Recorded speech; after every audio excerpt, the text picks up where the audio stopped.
सभी को नमस्ते और जोहार। आज के इस कार्यक्रम में आप सभी का स्वागत है, हार्दिक अभिनंदन है। मैं हूं माधवेश और मैं चाहता हूं कि आज के इस प्रोग्राम में आपको अवगत कराऊं एक नए स्कीम के बारे में, जो कि गवर्नमेंट ऑफ इंडिया का बहुत ही इम्पोर्टेंट फ्लैगशिप स्कीम है, जिसका नाम है स्पेशल ब्लॉक प्रोग्राम, जिसको हम लोग एबीपी के नाम से शॉर्टकट में समझ सकते हैं, जान सकते हैं। और साथ ही मैं इसमें फोकस रखूंगा अपना न्यूट्रिशन को, ताकि हम समझ पाएंगे कि इस प्रोग्राम के तहत हम कैसे न्यूट्रिशन पर इम्पैक्ट कर सकते हैं, उस पर प्रहार कर सकते हैं और उसका एक रिजल्ट जो है एक डिफरेंट लेवल पे लेके जा सकते हैं। इसलिए आज मैं एक ब्रीफली बताऊंगा कि स्पेशल ब्लॉक प्रोग्राम क्या है, इसके क्या कंपोनेंट हैं, कैसे ये अस्तित्व में आया है, क्या क्या इसके कुछ कंपोनेंट्स हैं, क्या चीज हमको इसमें देखना है, और साथ ही साथ न्यूट्रिशन पे स्पेशली फोकस करके कैसे ये इम्पैक्ट करेगा। तो आइए मैं बता दूं इस प्रोग्राम के बारे में ब्रीफली कि ये प्रोग्राम जो है 7 जनवरी 2023 को प्रधानमंत्री जी माननीय मोदी जी के द्वारा लॉन्च किया गया है, बताया गया है। और मुख्य रूप से यह एक प्रोग्राम था 7 जनवरी को, जिसमें कि सभी राज्यों के चीफ सेक्रेटरीज, मुख्य सचिव आए हुए थे। उस प्रोग्राम में उन्होंने अनाउंसमेंट किया कि चूंकि पहले से एक प्रोग्राम ऑलरेडी चल रहा था, नेशनल डिस्ट्रिक्ट प्रोग्राम करके, बट इन्होंने सोचा कि हम थोड़ा और डाउन में जाएं और डीपर लेवल पे जाएं और एक ब्लॉक को लेकर के, block as a unit, block as a catalyst, block as a change, leader of change, कैसे हम एक ब्लॉक को एज ए चेंज करके एक अलग परिदृश्य में लेके आए। और इसके लिए उन्होंने स्पेशली इस प्रोग्राम को लॉन्च करने का सोचा और लॉन्च किया गया।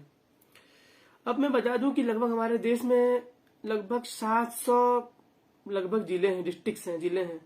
इन 700 जिलों में से आप समझ लीजिए कि लगभग आधा से थोड़ा कम 329 जिलों को कवर किया गया है इस स्पेशल ब्लॉक प्रोग्राम के माध्यम से।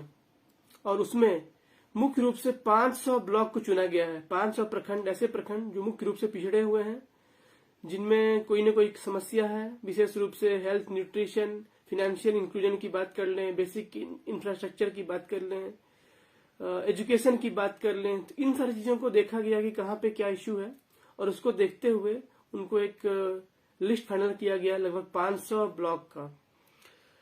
और 500 ब्लॉक्स को फाइनल करने के लिए जो मैं बताना चाह रहा हूँ, फिर से वंस अगेन रिपीट करूंगा कि जो फोकस इसमें मेजर सेक्टर्स को जो करने वाले इसमें है health and nutrition, then education, then agriculture and allied services, then drinking water and sanitation, then financial inclusion, and then basic infrastructure and overall social development। इन सारे तथ्यों को लेकर के इस स्पेशल ब्लॉक प्रोग्राम की नींव रखी गई है, इनको सोचते हुए। और इसमें माना गया है कि बीएलओ अर्थात ब्लॉक लेवल के ऑफिसर्स जो हैं वो as a leader of change हैं, वो जो है चेंज करने वाले लीडर हैं। वो खुद उस ब्लॉक में, उस परिदृश्य में परिवर्तन करेंगे अपने ब्लॉक को। जैसे ही परिवर्तन करेंगे ब्लॉक को, तो कहीं न कहीं एक अलग अनुभूति होगी उन्हें भी, उनके अंदर भी एक सेंस ऑफ सेटिस्फेक्शन मिलेगा, और साथ ही साथ दूसरे आसपास के जो ब्लॉक हैं वो भी कहीं न कहीं उससे इम्पैक्ट में आएंगे। अब ये कैसे होगा? तो ये मुख्य रूप से ऐसा है कि जो हमारा जो व्यवहार में जो परिवर्तन है, जो हमारा बोलते हैं व्यवहार, हमारा जो बचपन से जो भी हमारा बिहेवियर, हमारे नॉर्म्स बन चुका है, उसको चैलेंज करना है। दूसरा है कि डोमेन लेवल का एक्सपीरियंस, डोमेन लेवल का जो कॉम्पिटेंसी है, अगर मान लीजिए कोई हेल्थ एंड न्यूट्रिशन में कॉम्पिटेंट है तो उससे उस चीज के बारे में, उससे उस चीज के संबंध में बेनिफिट लिया जाए। अगर कोई एक्सपर्टीज है किसी फाइनेंशियल इंक्लूजन सेक्टर का, तो उसका बेनिफिट उस चीज में लिया जाए। तो इस प्रकार जैसे ही हम बेनिफिट्स लेंगे, जब इस तरह के ब्लॉक लेवल लीडर्स की, जो हमारे लीडर्स की तरह जब वर्क करेंगे, जब वो not as a individual but as a leaders जब वो वर्क करेंगे, तो डेफिनेटली हमारा जो ब्लॉक है वो बेटर हो पाएगा और हम एक बेटर लेवल पे इंडिकेटर्स को अचीव कर पाएंगे। और साथ ही साथ जो कॉम्पिटेंसी लीड कैपेसिटी बिल्डिंग उनकी की जाएगी। देन जो शेयर अंडरस्टैंडिंग होगी, अर्थात चाहे ब्लॉक पे हो, चाहे डिस्ट्रिक्ट में हो, चाहे आप स्टेट पे हो, चाहे नेशनल लेवल पे हो, सबकी अंडरस्टैंडिंग एक होगी, क्योंकि हमारा एक तरह का पैटर्न सेट किया जाएगा, एक तरह का एक इंडिकेटर सेट किया जाएगा जिसके माध्यम से हमें आगे बढ़ना है। तो डेफिनेटली क्या होगा, हमारे माइंड में ओवरऑल एक तरह का चीज डेवलप रहेगा। देन अकाउंटेबिलिटी एंड ट्रांसपेरेंसी की बात है, आप जो भी करें ट्रांसपेरेंट रहें और अकाउंटेंटी आपका अकाउंटेबल बने रहें इस चीज को करने के लिए। Then scale of impact, the block as a unit of change, से माना गया है कि ब्लॉक जो है, एक प्रखंड जो है, एक यूनिट ऑफ चेंज है। अगर वो प्रदर्शित होता है, वो चेंज होता है, तो डेफिनेटली हमारा एक बहुत बड़ा यूनिट चेंज हो जाता है, और अगर वो यूनिट चेंज हो जाता है तो डेफिनेटली उसके जैसे और यूनिट भी चेंज हो सकते हैं। सो that is the matter. Now तो मुख्य रूप से ये जो ब्लॉक कन्वर्जेंस प्रोग्राम, इसमें सबसे इंपोर्टेंट 3C बोलते हैं, 3C जो है इस प्रोग्राम का जो है एक परिचय में समझ सकते हैं, सबसे इंपोर्टेंट है। अब सोचिएगा 3C क्या है, तो पहला है कन्वर्जेंस। पहले की बात करते हैं तो कन्वर्जेंस अर्थात अभिसरण, जब विभिन्न विभाग मिल करके अभिसरण करते हैं और एक दूसरे को मदद करते हैं, कन्वर्ज करते हैं कि कहाँ पे क्या दिक्कत है। आप देखते होंगे हमारे देश में कई बार ऐसा होता है कि हमारे पास रोड बना हुआ रहता है, उसके बाद फिर से रोड पे कोई दूसरा डिपार्टमेंट आता है, उसके पास हो सकता है कि उनको सीवरेज इंफ्रास्ट्रक्चर तैयार करना है, तो उनके द्वारा खोद दिया जाता है सड़क को। फिर टेलीफोन वाली डिपार्टमेंट आती है, फिर वो सड़क को खोद देते हैं। फिर कुछ और डिपार्टमेंट नाली बनाने की आती है, शायद वो सड़क को खोद देते हैं। तो इसमें क्या हुआ, कन्वर्जेंस नहीं हो पाया। अगर तीनों डिपार्टमेंट एक ही बार मिलकर प्लान कर लेते और कोशिश करते, जब रोड बन रहा था उसी समय में एक साथ तीनों चीज अपना अपना काम कर लेते। अगर टेलीफोन डिपार्टमेंट को पाइप बिछाने की जरूरत थी तो वो पाइप बिछा लेते, अगर सीवरेज इंफ्रास्ट्रक्चर की डिफरेंट करना था तो उनके लिए वो अपना गड्ढा खोद लेते, तो शायद एक ही बार हमें एक ही तरह का काम करना पड़ता और हम बेटर रिजल्ट को अचीव कर पाते। तो दैट्स वेरी सिंपल। तो इसलिए इसमें जो फोकस रखा गया है एस्पिरेशनल ब्लॉक प्रोग्राम में, वो है सबसे इंपोर्टेंट जो है कन्वर्जेंस। हालांकि ये चैलेंजिंग है, इतना आसान नहीं है, बट से करके दिखाना होगा हमें। नंबर 2 जिसमें है कोलैबोरेशन। कोलैबोरेशन का मतलब होता है कि हम कैसे कोलैबोरेट करें, एक दूसरे से कैसे मिले। जैसे हम देख रहे हैं, ये देखिए, ये एक तरह से कोलैबोरेशन जब हो रहा है, बेटर मान लीजिए हमारा हैंड की तरह एग्जाम्पल की तरह में, तो क्या जब हम कोलैबोरेट करते हैं तो क्या होता है, चीजें थोड़ा आसान हो जाता है। मान लीजिए हमारे पास एक्सपर्टीज न्यूट्रिशन का है, किसी और के पास एक्सपर्टीज स्कूल का है, किसी और के पास फिनेंशियल इंक्लूजन का है। तो जब अलग अलग थीम के जब लोग जब कोलैबोरेट करते हैं तो ओवरऑल उस ब्लॉक को प्रदेश एक बेटर लेवल ले जाते हैं। तो जब तक कोलैबोरेशन हमारा नहीं होगा स्टेट गवर्नमेंट डिपार्टमेंट्स के बीच में, स्टेट और सेंट्रल गवर्नमेंट के डिपार्टमेंट के बीच में, ब्लॉक एंड उनके अंदर का जो यूनिट है उनके बीच में, जब तक हम कोलैबोरेट नहीं करें तब तक वो हमारा रिजल्ट बेटर नहीं हो पाएगा। इसलिए इंपॉर्टेंट है कि हम उनको कोलैबोरेशन के माध्यम से काम को संपन्न करें। और जो 3C है वो बोलता है कंपटीशन, अर्थात प्रतिस्पर्धा। अब प्रतिस्पर्धा हमें दूसरे से जीलियस बनने के लिए नहीं करना है, यहाँ पे किसी से दुश्मनी निभाने के लिए नहीं करना है, यहाँ निभाना है दोस्ती की तरह। कैसे हम कंपटीशन करें स्वस्थ प्रतिस्पर्धा के तौर पे, ताकि हम एक कंपटीशन करें कि मेरा ब्लॉक जो है ज्यादा अच्छा हो, मेरा ब्लॉक ज्यादा अच्छा हो, मेरा ब्लॉक ज्यादा अच्छा हो। जब हम लोग सब लोग उसके पीछे लगेंगे तो हम अपने ब्लॉक को अचीव करने के लिए जब हम लगेंगे तो हम एक अच्छा स्वस्थ कंपटीशन करेंगे। हम मेरे ब्लॉक में ये मॉडल चल रहा है, आपके ब्लॉक में क्या है, मेरे मॉडल में ये चल रहा है, आपके मॉडल में क्या है। तो जब हम इस भावना से काम करेंगे तो डेफिनेटली हमारा काम बेटर होगा। सो ये हमारा 3C is very important. NITI Aayog का भी ये सबसे इंपॉर्टेंट उनका थ्योरी ऑफ वर्क है, उनका स्ट्रेटजी बोल सकते हैं। तो ये 3 स्ट्रेटजी प्लीज आप रिमेंबर रखिए इसके लिए। नाउ कैसे करेंगे इसके लिए, तो क्या स्टेप होगा, तो उसके लिए 4-5 स्टेप मैं बताना चाहता हूँ। जो हमारा स्ट्रेटजी होगा इसके लिए सबसे इंपॉर्टेंट है development of block development strategy. एक डॉक्यूमेंट बनाया जाएगा ब्लॉक डेवलपमेंट स्ट्रेटजी के नाम से। जो स्ट्रेटजी डॉक्यूमेंट हमको एक दिशा देगा कि हमें किस दिशा में जाना है, कहाँ बढ़ना है, कैसे करना है, नंबर 1। नंबर 2 है फ्लेक्सिबिलिटी टू स्टेट। अगर स्टेट्स को लगता है कि हाँ मुझे कुछ अलग करना है तो उनके लिए फ्लेक्सिबिलिटी है, आप अपने स्टेट के अकॉर्डिंग अपना प्लान कर सकते हैं, अपने प्लान को मॉडिफाई कर सकते हैं, रीचेंज कर सकते हैं। नंबर 3 पॉइंट है एपीआई बेस्ड डेटा सोर्सिंग। मतलब हमारा जो डेटा जो है एस्पिरेशनल ब्लॉक, जो हमारा जो एपीआई बेस्ड मॉडल हमारा रहेगा, तो जो डिफरेंट डिपार्टमेंट से जो डेटा है ऑटोमेटिक कोलैबोरेट किया जाएगा। मान लीजिए सपोज हमें इंडिकेटर ऑफ न्यूट्रिशन पे वर्क करना है तो पोषण ट्रैकर ऑलरेडी बना हुआ है, पोषण ट्रैकर डैशबोर्ड बना हुआ है, उसके डेटा क्या होंगे ऑटोमेटिक जो एस्पिरेशनल ब्लॉक प्रोग्राम के डेटाबेस में चले जाएंगे। तो इसी प्रकार से एजुकेशन का कोई डेटाबेस होगा तो वो उसके पास चला जाएगा, फिर कोई और डिपार्टमेंट डेटाबेस है तो उसके पास चला जाएगा। इस प्रकार क्या होगा, ऑटोमेटिक जो है ये जनरेशन हो जाएगा एक बेटर हमारा सिस्टम का कि हम कैसे ऑब्जर्व कर पाए। तीसरा चीज है कि चौथा चीज sorry capacity building of functionaries. जो हमारा जो यहाँ जो वर्क लोग जो काम कर रहे हैं उनको कैपेसिटी बिल्डिंग करना है। अर्थात मान लीजिए यहाँ पे अगर हेल्थ में सीडीपीओ मैडम काम कर रही है तो उनको कैपेसिटी बिल्ड करना है। मान लेते हैं पंचायती राज में जो है जो बीपीआरओ होंगे, अगर ब्लॉक पंचायती राज ऑफिसर होंगे उनका कैपेसिटी बिल्ड करना है, क्योंकि सबकी रोल अलग अलग है। तो सबका जो डोमेन है अलग है, उस डोमेन के हिसाब से उनको ट्रेंड किया जाएगा। दूसरा है कि लीडरशिप का ट्रेनिंग, उनके अंदर में एक लीडरशिप की खाली एक कहावत है या एक बुक भी है, बहुत इंपॉर्टेंट बुक है, who will cry when you will die, आप जब मरेंगे तो कौन रोएंगे। तो आपको एक ऐसा लिगेसी खड़ा करना है ब्लॉक डेवलपमेंट प्रोग्राम के माध्यम से, स्पेशल ब्लॉक डेवलपमेंट प्रोग्राम के माध्यम से ऐसा लिगेसी खड़ा करना है कि जब आप एज ए सीडीपीओ, आप एज ए बीपीआरओ, आप एज ए बीडीओ, जब आप जगह को चेंज करेंगे तो लोग आपको याद रखें कि फलना आदमी गए थे, उस ब्लॉक में थे, 2 साल 3 साल उन्होंने ऐसा कुछ काम कर दिखाया है। तो जब लिगेसी आप क्रिएट करते हैं तो ऑटोमेटिकली क्या होता है, आपके लिए एक ब्रांड वैल्यू आप बन जाते हैं, आप आज इंस्पिरेशनल लीडर की तरह बन जाते हैं। तो ये एक इम्पोर्टेंट है, कैपेसिटी बिल्डिंग करना है, तो ये एक अलग है।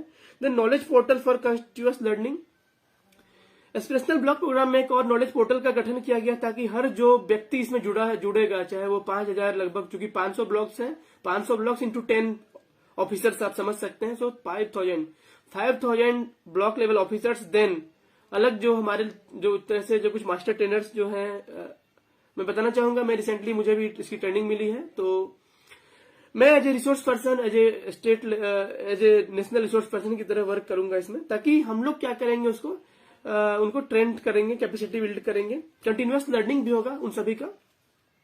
देन रैंकिंग ऑफ ब्लॉक्स, सभी ब्लॉक्स जो भी है 500 ब्लॉक्स, उनकी हर एक त्रैमासिक अर्थात 3 महीने पे उनकी रैंकिंग की जाएगी। आप समझ पाएंगे कि कौन सा ब्लॉक बेटर कर रहा है, कौन सा ब्लॉक खराब कर रहा है, किस ब्लॉक को किस इंडिकेटर में काम करना है, कौन सा ब्लॉक को किस इंडिकेटर में काम करना है। जब आप इस प्रकार जब काम करेंगे डेफिनेटली, तो क्या होगा, आपका रैंकिंग में अप एंड डाउन आप देखेंगे मेरा ब्लॉक कहां पर है। और जैसे ही आप टॉप लेवल पे आएंगे, रैंक पे आएंगे, तो नीति आयोग की तरफ से भी आपको इंसेंटिव दिया जाएगा, आपको जो कैश इंटेंसिव भी मिल सकता है, आपको मोटिवेट किया जाएगा, आपके लिए बहुत सारा अपॉर्चुनिटी भी होगा। देन अवार्ड्स एंड इंसेंटिव, जो मैं ऑलरेडी बात भी कर रहा था कि आपके लिए और एडिशनल अवार्ड्स भी आपको मिलेंगे, ताकि आप अपने एस्पिरेशनल ब्लॉक को डिफरेंट लेवल पे लेके गए हैं। नाउ तो अब सब सवाल है कि ये चीज होगा कैसे, उसका स्ट्रेटजी क्या है। तो प्रोग्राम का जो स्ट्रेटजी है, तो सबसे इंपॉर्टेंट है shift from rule to role. अब आप समझ सकते हैं कि जब गवर्नमेंट में जो ऑफिसर्स होते हैं, जनरली उनका माइंड सेटअप क्या होता है, हमें रूल करना है, हमें शासन करना है।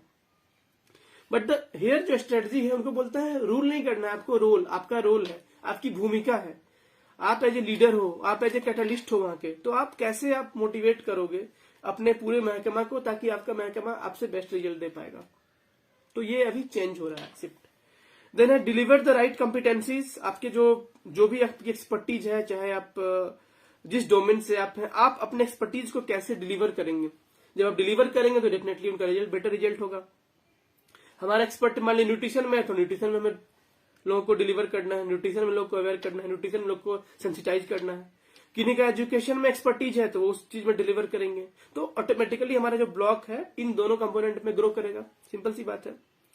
Then documentation, learning products, learning events, इसमें डॉक्यूमेंटेशन किया जाएगा हर चीज को, ताकि आप ऑब्जर्व कर पाए, देख पाए, महसूस कर पाए। देन इनेबलिंग कन्वर्जेंस, जो मैं पहले भी बात कर रहा था, जो 3C is very important, convergence, collaboration and competition. तो जो है कन्वर्जेंस जब बेटर तरीके से करेंगे तो डेफिनेटली मेरा प्रोडक्ट अच्छा होगा, मेरा सर्विसेज अच्छा होगा, सिंपल सी बात है। देन मॉनिटरिंग, कंटिन्यूअस मॉनिटरिंग करना है, एनालिसिस करना है, तो उसके लिए ऑलरेडी चैंपियंस ऑफ चेंज करके एक सेपरेट पोर्टल का निर्माण किया गया है, जहां पे आप देख सकते हैं कि देश के कौन से ब्लॉक किस लेवल पे हैं, आप चेक कर सकते हैं। वो ब्लॉक का उस स्टेट में क्या रैंक है वो भी देख सकते हैं, क्या वो स्टेट एवरेज से बेटर है। अगर मान लीजिए एक इंडिकेटर ले लें कि हमारे सेम बच्चे कितने हैं, तो देखना होगा कि स्टेट का एवरेज मान लीजिए 7.2 है और उस ब्लॉक का मान लेते हैं सपोज 3.5 है, तो डेफिनेटली ब्लॉक का जो परफॉर्मेंस है वो बेटर है, क्योंकि स्टेट में 7 बच्चे सेम थे बट उस ब्लॉक में सिर्फ 3 बच्चे ही सेम है। तो इसमें यह भी देखना है कि हम कंपटीशन में करके कैसे अपने ब्लॉक को बेटर जगह पे लेके जाए। तो दैट्स द पार्ट। नाउ अब सिलेक्शन कैसे हुआ, ये सवाल कई लोगों के दिमाग में चल रहा होगा, तो मैं जस्ट इसके लिए बताना चाहूंगा कि जो इनका जो 2 मुख्य रूप से इसका वेट दिया गया कि जो कमिटी जो है, एक तो मिशन अंत्योदय एक डेटा सिस्टम था पॉवर्टी के लिए जिसमें बनाया गया था, तो मिशन अंत्योदय और SECC डेटा जो 11-12 में ली गई थी, उसके अकॉर्डिंग देखा गया कि कौन से ब्लॉक का पोजीशन कैसा है, एंड देखा गया कि उनका जो नंबर ऑफ ब्लॉक्स जो है उसको 25% वेटेज दिया गया, and per capita GDP of the state है उसको 75% वेटेज दिया गया।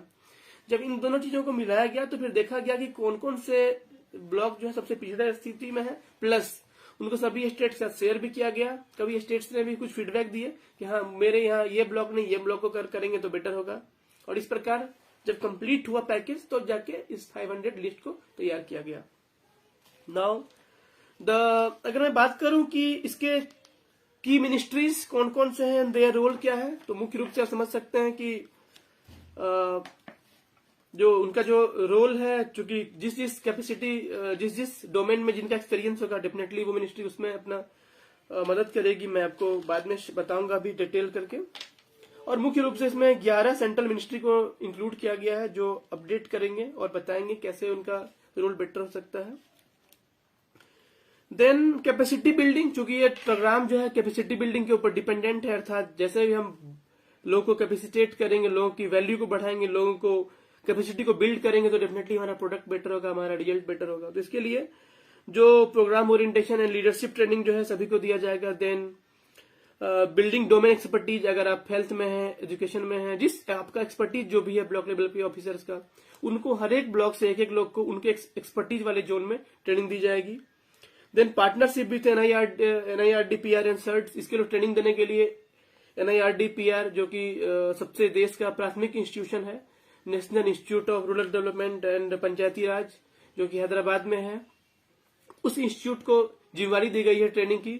साथ ही साथ सर्ड, हर एक स्टेट में लगभग state institute of rural development करके एक ऑर्गेनाइजेशन होता है, बॉडी होता है जो मदद करता है, अपने हेल्प करता है उस चीज को कि कैसे वो बेटर कर पाए, उनको मिल गया।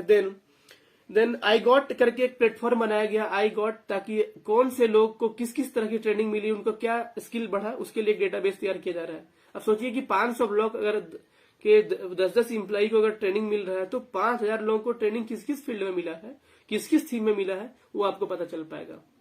So that's a very important feature.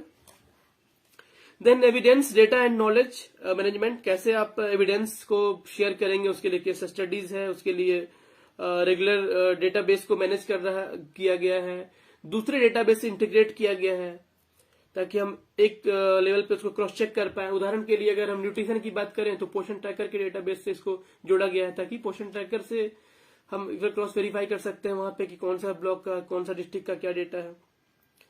Then partnership and network, जिसमें बोला गया है कि हर एक चीज जब हम बेटर कर पाते हैं जब हमारा पार्टनरशिप अच्छा होता है। क्योंकि हमारे प्रधानमंत्री जी का मानना है कि कोई भी हम सफलता हम तब हमको मिलेगा जब हम कोई चीज को जन आंदोलन की तरह अख्तियार कर लें, जन आंदोलन की तरह बना लें। चूंकि हमारा जो प्रोग्राम है एबीपी एस्पिरेशनल ब्लॉक प्रोग्राम, उसको मल्टीपल उसके डोमेन से अलग अलग थीम में काम करना है, तो हमारा ये सोच है गवर्नमेंट का कि जब तक ये जन जन तक ये लोग तक नहीं पहुंचेंगे तब तक क्या होगा, इसी की प्रमुखता से ये मैटर नहीं जा पाएगा। इसलिए इंपोर्टेंट है जन भागीदारी हो, इलेक्टेड रिप्रेजेंटेटिव, चाहे वो पंचायती लेवल के रिप्रेजेंटेटिव हो, चाहे वो विधायक हो, चाहे वो सांसद हो, चाहे वो अन्य और भी पंचायत समिति के मेंबर हो, जिला परिषद के मेंबर हो, सब लोग जब तक इसको इन्वॉल्व नहीं करेंगे, ऑन नहीं करेंगे, तब तक इसको और बेटर तरीके से हम नहीं कर सकते हैं। तो सबकी जिम्मेवारी जरूरी है। Then SHG as a motivators, SHG self help group आज के समय में करोड़ों महिला मंडल पूरे देश भर में है, तो जहां पे जिस प्रखंड में जो ब्लॉक के महिला मंडल है वो उसको कैसे मोटिवेट करें, कैसे उसको इंस्पायर करें ताकि वो जो इम्पैक्ट करने के लिए इन्वॉल्व हो। देन आईसी, तो हमारा जो इन्फॉर्मेशन एजुकेशन एंड कम्युनिकेशन का जो सामग्री है, आईसी मटेरियल्स है, उसको ऑथेंटिकेट करके कैसे हम कम्युनिटी को अवेयर करें, पार्टिसिपेट कराने पे इम्पोर्टेंट करें। Then collaboration with the college, universities, schools and aspirational block program, जो हमारे स्कूल्स हैं, जो हमारे कॉलेज हैं, जो हमारी यूनिवर्सिटी हैं, हम उनको कैसे मिक्सअप करें, कैसे उनको टैगअप करें ताकि हम बेटर रिजल्ट कर पाए अपने ब्लॉक्स के लिए।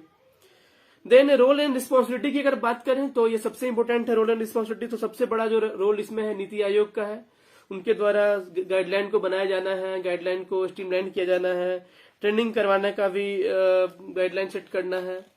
देन रैंकिंग ऑफ ब्लॉक्स उनके द्वारा जारी किया जाना है, इंसेंटिव का उनको प्रोवाइड किया जाना है, तो ये सारा जिम्मेवारी नीति आयोग का है। देन उसके बाद सेंट्रल मिनिस्ट्रीज एंड डिपार्टमेंट, कई सारे डिपार्टमेंट जो हमारे हैं सेंट्रल मिनिस्ट्री के, उनको मदद करना है, अपना अपना डोमेन लेवल पे ट्रेनिंग मॉडल डेवलप करना है, नॉलेज शेयरिंग करना है। एक इन्वायरमेंट क्रिएट करना है जहां पे अच्छे से काम हो पाए, वो एक इन्वायरमेंट क्रिएट करना है, वो भी डिपार्टमेंट का, मिनिस्ट्री का काम है। तो अगर स्टेट गवर्नमेंट की बात करें तो उनका रोल है बहुत बड़ा, चूंकि उनको ढूंढना है, प्लानिंग और इम्प्लीमेंटेशन में मदद करना है, चूंकि उनके स्पेशल ब्लॉक का मैटर है। हर स्टेट को ऑन करना है कि ये मेरा स्पेशल ब्लॉक एक अलग लेवल पे जाए, उसके लिए हमें स्पेशल फोकस करना है। देन नॉमिनेट करना है अपने नोडल ऑफिसर्स को, सो दैट कि वो ट्रेंड कर पाए वो अपने स्पेशल ब्लॉक्स के लिए। देन सपोर्ट करना है उनके रैंकिंग को, जो डेटा होगा उसमें सपोर्ट करना है। ऑर्गेनाइज लर्निंग इवेंट, कई सारे लर्निंग इवेंट जहां पे लोग क्रॉस लर्निंग कर सकें, सीख सकें, इसके लिए उनको ऑर्गेनाइज करना है। अब है कि डिस्ट्रिक्ट का क्या रोल है, तो डिस्ट्रिक्ट का रोल जो है इसको इंटीग्रेट करना है, अपने प्रायोरिटाइज करना है एबीपी इन डेवलपमेंट एजेंडा। तो डिस्ट्रिक्ट की जो डीएम साहब की मीटिंग होगी, डीसी साहब की जब मीटिंग होगी, तो उनको देखना पड़ेगा कि कैसे हम अपने इस एजेंडा को ऊपर लेके आए, स्पेशल ब्लॉक प्रोग्राम को, ताकि उनका जो है रिव्यू मैकेनिज्म में आए। सभी जो भी वहां पे इन्वॉल्व है, बीडीओ, बीपीआरओ, सीडीपीओ, जो भी इन्वॉल्व है, वो उनको कैसे और इम्पोर्टेंट तरीके से देख पाए, ये इम्पोर्टेंट कर सकते हैं। देन उनको ब्लॉक लेवल का जो प्रोग्राम बनाना में हेल्प करना है, मदद करना है, कैसे आप बेटर तरीके से प्लान बना पाओगे, कैसे आप अच्छे तरीके से डॉक्यूमेंट कर पाओगे। फील्ड विजिट ऑर्गेनाइज करना है, प्रोग्राम को रिव्यू करना है, सपोर्ट करना है, कैपेसिटी बिल्डिंग में उनको मदद करना है। इनिशिएट एंड रिवार्ड्स, ग्राम पंचायत को रिवार्ड कर सकते हैं हर एक डीएम साहब, वही मेरा ये ग्राम पंचायत अब काफी अच्छा हो गया, चलो उसको इंसेंटिवाइज कर दें, थोड़ा मोटिवेट कर दें, थोड़ा इंस्पायर कर दें। तो ये एक जिम्मेवारी कुछ जो है मैं ब्रीफली में बता रहा हूं, चूंकि ये प्रोग्राम तो इटसेल्फ इतना बड़ा है कि 2 दिन का ट्रेनिंग होता है इसके लिए, बट मैं चाहता हूं कि आप सब लोग इससे इन्वॉल्व हों। बहुत लोग वॉच कर रहे हैं, आप सभी को भी धन्यवाद, लाइव वॉच कर रहे हैं। रजनीश, कुमकुम जी, रजनीश जी, समर्थ जी, चंदन जी, आप सभी का बहुत धन्यवाद। मैं चाहता हूं ये वीडियो जो है आप शेयर करें, उस ब्लॉग से मैं लिस्ट भी शेयर करूंगा कि कौन कौन से ब्लॉग्स का नाम है, स्पेशली इन झारखंड। आप उन ब्लॉग्स के लोगों के पास अगर इस वीडियो को पहुंचा पाए, ताकि उन सबकी समझ एक बेटर तरीके से बन पाए, that will be great help. So thank you very much. Priya भी हमारे साथ जुड़ रही हैं, जो कि खुद एक आंगनबाड़ी वर्कर है, कर्मठ सेविका है धनबाद से, और मुझे लगता है धनबाद में भी कोई सेंटर लग रहा होगा, लेट मी सी। तो देन अभी मैं बात कर रहा था रिस्पॉन्सिबिलिटी की, तो रिस्पॉन्सिबिलिटी में आइए तो ब्लॉक वीडियो की क्या रिस्पॉन्सिबिलिटी होगी, तो उसका एक सिंपल है कि उनको मदद करना है अपने ब्लॉक लेवल का प्लान को डॉक्यूमेंट करने में, बनाने में, इनरोल करना है, रजिस्टर करना है, कौन कौन से लोग ट्रेनिंग उनके लिए हैं, नहीं लिए, कंफर्म करना है, देखना है एक वीडियो को कि मेरा कौन कौन सा ब्लॉक लेवल का ऑफिसर ट्रेंड हुआ, इस थीम पे नहीं हुआ। देन उनको अप्रेज करना है, डीसीज को, डिप्टी कमिश्नर को उनको बताना है, या उनको डिस्ट्रिक्ट कलेक्टर को बताना है कि मेरा ये डिपार्टमेंट है, मेरा ये कमी है, मेरा ब्लॉक में ये कमी छूट जा रहा है, मेरे ब्लॉक में शौचालय नहीं बन पा रहा है, मेरे ब्लॉक में न्यूट्रिशन पे नहीं हो पा रहा है, मेरे ब्लॉक में टीएचआर नहीं बटा है। ताकि उनके पास जब जाएगा डीसी सर के पास, तो डेफिनेटली वो भी ध्यान देंगे कि कैसे हमको मोटिवेट करना है, कैसे हमको इंस्पायर करना है, कैसे इस काम जो छूट गया है, रुक गया है, उसको कैसे पटरी पे लेके आना है। तो ये सारा काम उनका है। Then organise the meeting, convergence meeting का उनको तैयार करने का जिम्मेवारी है। ब्लॉक लेवल का जो वीडियो है उनका जिम्मेवारी है, सभी डिपार्टमेंट को लेकर के कैसे मीटिंग ऑर्गेनाइज करें और उसके अकॉर्डिंग उनको बेटर कर पाए। देन मोबिलाइज करना है रिसोर्सेज को, अर्थात फाइनेंशियल रिसोर्सेज। कई बार क्या होता है कि आपके पास पैसे काफी है बट टेक्निकल एक्सपर्टीज नहीं है, तो आप दूसरे जो अदर एनजीओ हैं उनसे कोलैबोरेट करके बोल सकते हैं कि मुझे थोड़ा मदद कर दीजिए।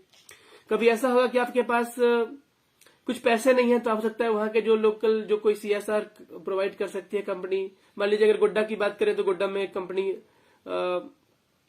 अडानी पावर जो है वो वर्क कर रही, हो सकता है वो सीएसआर से कुछ फंडिंग कर दे वहां से, ताकि उस ब्लॉक को आगे बढ़ने में मदद मिले। हो सकता है कोई अगर पलामू में हो सकता है तो वहां कुछ अलग ऑर्गेनाइजेशन होगी जो हो सकता है वो मदद कर सकती है। इस प्रकार वीडियो का यह रिस्पॉन्सिबिलिटी होगा कि वो इस सब चीज को कंप्लीट कर पाए। देन प्रमोट कम्युनिटी पार्टिसिपेशन, जो सबसे इम्पोर्टेंट जो मैटर है वो है कम्युनिटी पार्टिसिपेशन। जब तक कम्युनिटी पार्टिसिपेट नहीं करेगी, जब तक कम्युनिटी के लोग ऑन नहीं करेंगे कि ये मेरा प्रोग्राम है, ये मुझे अच्छा करना है, तब तक आप कुछ चीज को अचीव नहीं कर सकते हैं। तो वीडियो का ये भी रिस्पॉन्सिबिलिटी होगा कि वो मोटिवेट कर पाए अपने जितने भी उनके गांव के लोग हैं उनको मोटिवेट कर पाए, इंस्पायर कर पाए। देन कुछ डिसिमिनेट करना है, कुछ एग्जांपल्स को शो करना है, पुटअप करना है। मान लीजिए कुछ आपके केस अच्छे रहे, कुछ आपके अच्छे केस स्टडी हैं, तो आप उनको शेयर कर सकते हैं, इंस्पायर कर सकते हैं, ताकि आप देख पाएंगे। रिवार्ड देना है ग्राम पंचायत को, कोई ग्राम पंचायत बहुत अच्छा काम कर रहा है तो उसको रिवार्ड देना है, मोटिवेट करना है कि हाँ इस पंचायत ने इस काम को स्टार्टिंग में किया है और you have done very great, so let us see, और दूसरे पंचायत कैसे इसको मोटिवेट कर पाए, इंस्पायर कर पाए। तो ये इंपोर्टेंट है।